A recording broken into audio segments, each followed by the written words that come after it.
Last Sunday in her sermon, Rebecca addressed the doctrine of the Trinity. I say address because she did not penetrate it definitively. Preachers fail at that every year. But she did guide us in encountering and receiving its mystery. She also described how preaching itself is meaningful to her, a way to encounter the challenges of Christianity and a way of acting out her faith rather than receiving it passively. How we can act out our faith rather than receive it is a timely topic. All of us fall into complacency about the active life of the church. We see that people materialize to perform every necessary task. Here at St. John's, sometimes the same people performing the same tasks for years. And then, when those people dematerialize by dying or moving away, someone else steps in. With the smaller numbers we now have, we cannot afford complacency. We all need to find ways to serve for our parish to prosper. In today's cooperative sermon, 6 of us will speak to the ways in which our service not only fills parish needs, but, as Rebecca addressed in her sermon last week, fills our hearts. We hope to show that our chosen tasks are not drudgery or dull duty, but portals to an active Christian life.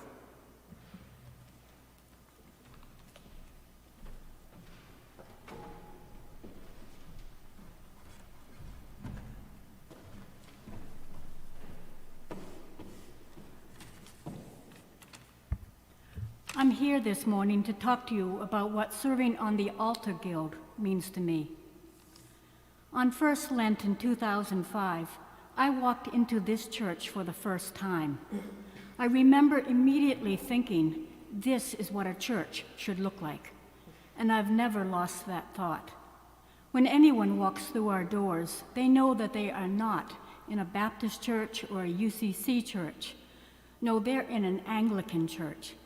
Everything you see has meaning. Every part of our liturgy has meaning. And in one way or another, the Altar Guild has something to do with it all. How neat is that? And as part of the Altar Guild, I get to care for the sacred vessels and beautiful linens of St. John's, every one of which has a history. How many people of St. John's, women and men, have lovingly taken care of it all over so many generations? Hard to say, but I knew and well remember some of them, and I consider it an honor to carry on their work. I could talk especially about what it's like to be alone in the church while setting up for Sunday or for any service. How this place just radiates a sacredness that can go almost unnoticed on a busy Sunday morning. About how close I feel to God as I go about my work. How sometimes when I'm done, I just sit in the chancel and take it all in.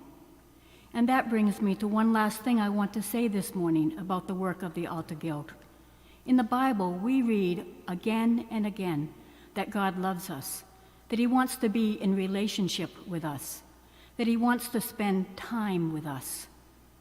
As individuals, God is never far from us.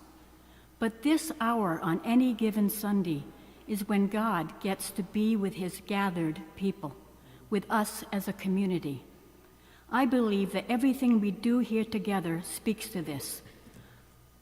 Along with all the other clerical and lay ministries here at St. John's, it's the work of the Altar Guild to make everything as right and as welcoming as possible for this congregation, for the stranger walking through our door for the first time, and for God. How neat is that? Thank you for the opportunity to tell you this morning about my work on the Altar Guild.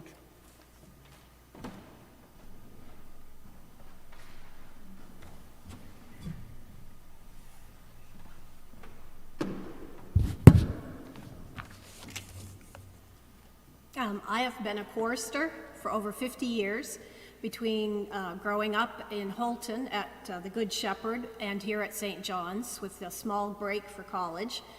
I earned my red ribbon in the RSCM program under Fred Jones' guidance, and these years have taught me much about responsibility, dependability, value of fellowship, especially in the choir trips to England, Scotland, and Wales. We really became so close and really got to know each other, and that carries on for years in our lives. The gratitude of singing for funerals, weddings, baptisms, and the strengthening of my self-confidence. I've been pushed to more than I thought I was able.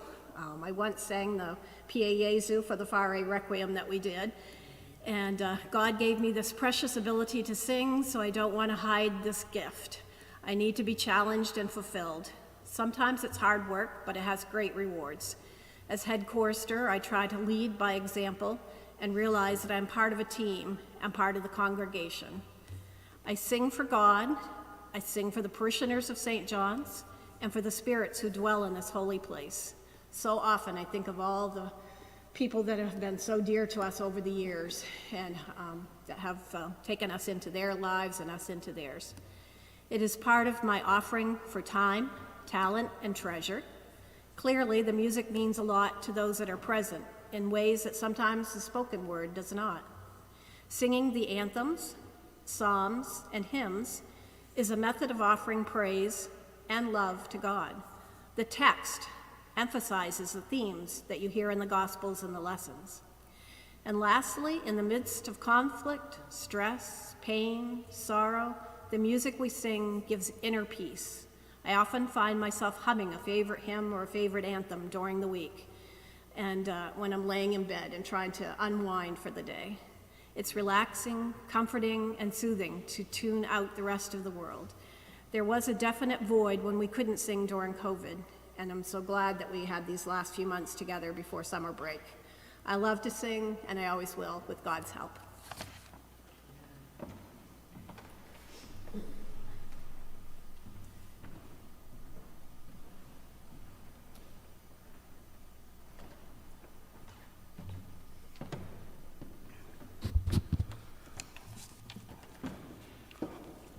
Boy, those two talks are going to be hard to follow.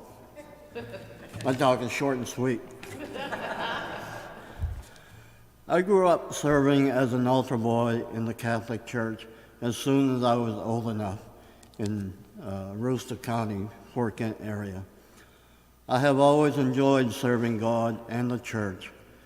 When I came to St. John's, I became involved in several committees, and one of them was ushering.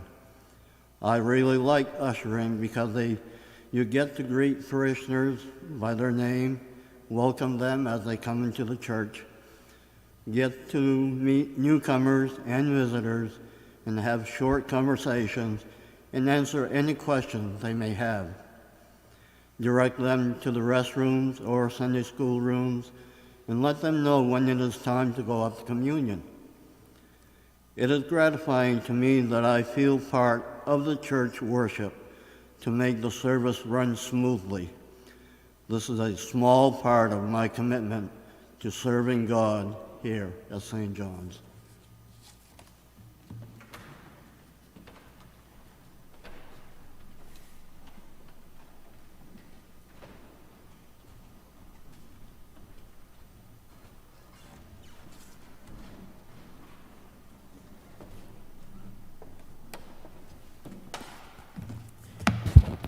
Good morning, I'm Nancy Diamond, and this is my home church. This is where I grew up.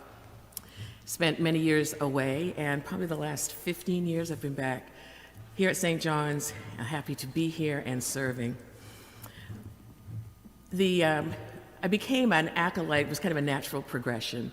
I was working with the youth group, and the majority of acolytes in our church are young people ages 11 and up.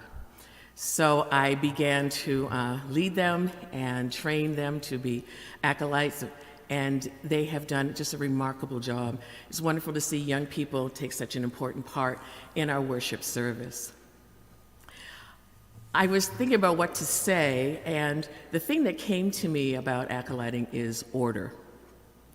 Now, I'm not a person who is naturally ordered. I can just, fly by the seat of my pants. I'm the person people call on, hey, can you do this, can you do that, and drop it and go and come back. But I also know that the majority of people aren't like me, thank goodness. So the lovely thing about this is that God is a God of order. And I was thinking how God came into a world null and void, and he flung the stars and the planets, and he ordered them in place. And he separated the waters from the heavens. He set the seasons in place. So God is a God of order, not confusion. And I see in our service, in our worship, that there is great comfort in order. Not to be stodgy or stiff, but this peace that comes from knowing what is coming in the service. So when the organ starts and the curtains are pulled back, there's just something lovely and peaceful about seeing the crucifer leading in the choir. And then also we have torchbearers. And then the second cross that brings in the clergy.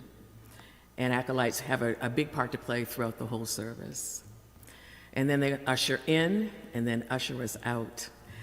And in our song that we just sang, our gospel hymn, I'll just leave you with this last verse, which I thought was just perfect for what I was trying to convey. Drop thy still dews of quietness, to all our striving cease. Take from our souls the strain and stress, and let our ordered lives confess the beauty of thy peace, the beauty of thy peace. Thank you.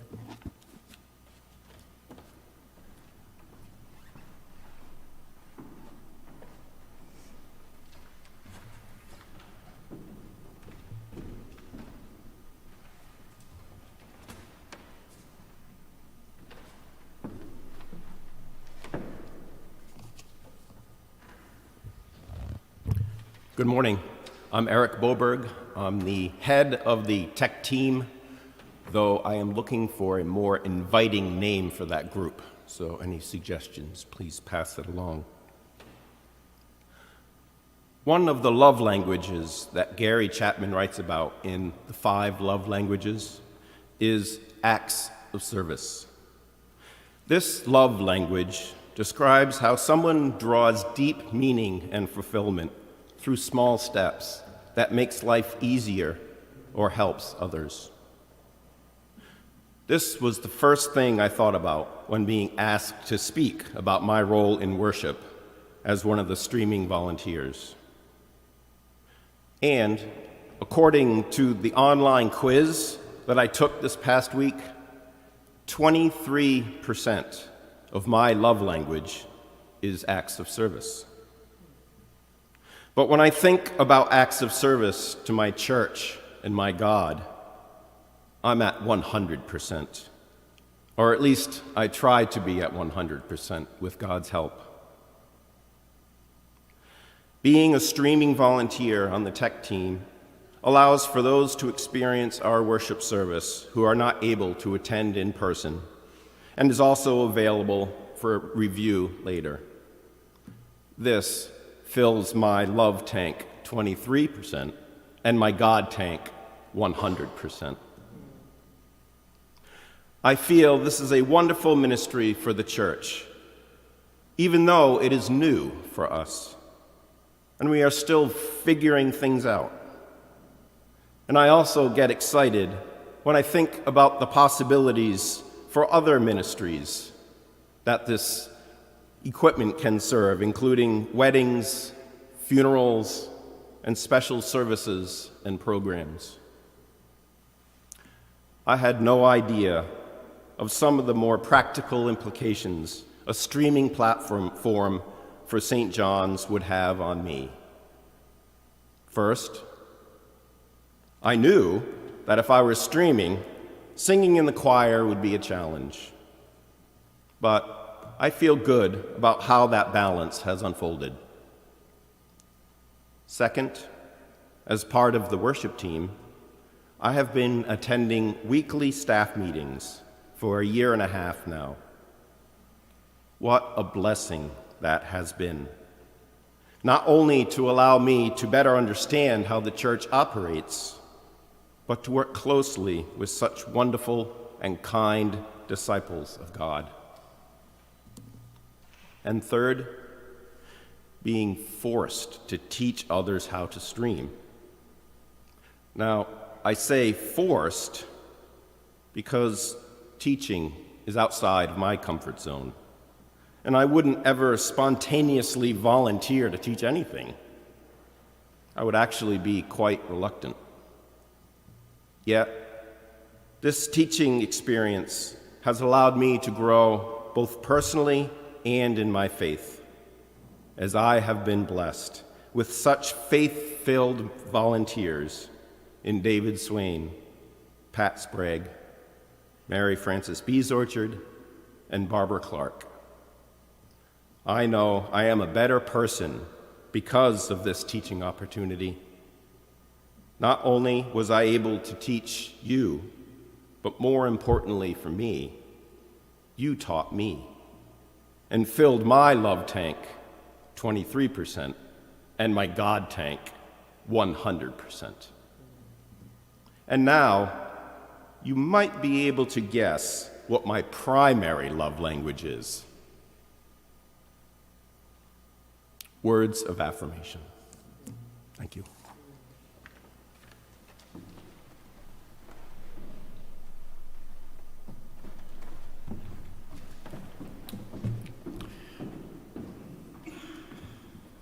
Thank you, Pat. Thank you, Claudia.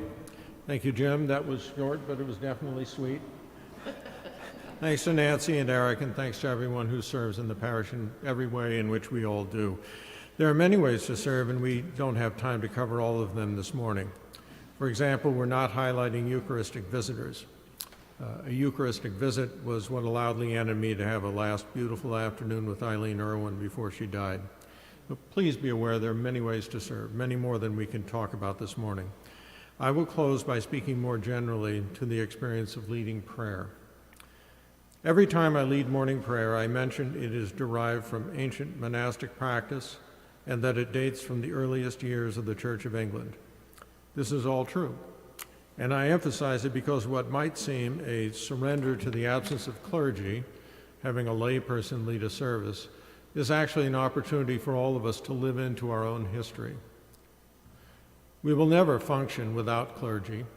St. John's would not be an Episcopal parish if we did. But for a layperson to lead an eloquent service directly out of our Book of Common Prayer, sunlit in the morning and candlelit in the evening, is a quietly glorious way for that person to live out a life of faith. During the pandemic, we have had Zoom services of morning and evening prayer that connected people across the continent. But even before COVID, even before the internet, services in the chapel offered an immersion in the presence of God. Many of the services I led had only me in attendance, but I read the lessons aloud, read the Psalms aloud, and read the intercessions aloud. Then and now, when I ask that a name be added to our list of intercessions, I tell that person or a surviving relative that the name will be prayed aloud 11 times a week. I believe people who don't go to church, and maybe especially those who don't go to church, find in that a comforting sense of connection and active concern. So as we conclude this group presentation, I ask each of us to consider what service might fit, what we might do now, where we might stretch, where our growth might lie. Please consider and then join in. Alleluia and amen.